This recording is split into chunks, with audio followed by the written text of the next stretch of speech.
Hi guys! Kumusta po kayo? Magandang araw po sa ating lahat.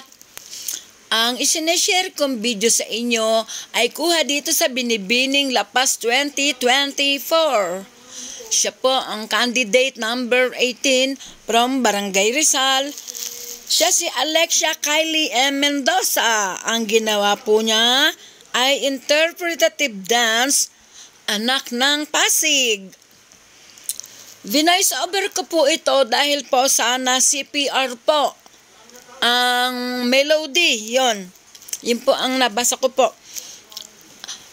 Okay lang naman po ito kahit di burahin. Mapapanood naman po ito ng lahat. Kaya lang po, kahit sinasabi nga kahit singkong duling, ay wala itong kikitain.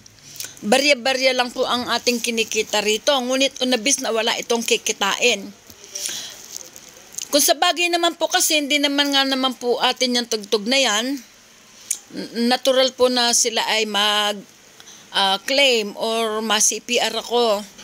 Kaya gagawa na lang po ako ng paraan. Ganito po, vinoice over ko na lamang po. Mapapanood nyo ang video. Voice over ko nga lang po. Ito, pasensya na naman po kayo sa aking voice over. Ayan po, pasensya na po, meron po kasing nagsasalita sa kapitbahay.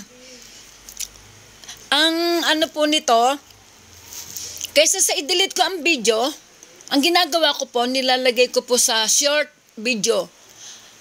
Sa mga naghahanap po ng ilang video ko, bakit wala dyan sa long video, nandun po sa short video. Yung inaakala ko po na masi-CPR, pinaglalagay ko na po sa short video, tingnan na lamang po nyo doon. At yung inaakala ko na hindi masi-CPR, siyang nilalagay ko rito.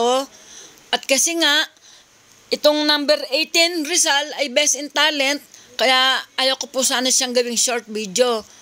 Ngunit pasensya na po, ay na-CPR din po kasi. Ayan na po, ang Nati Remio YouTube.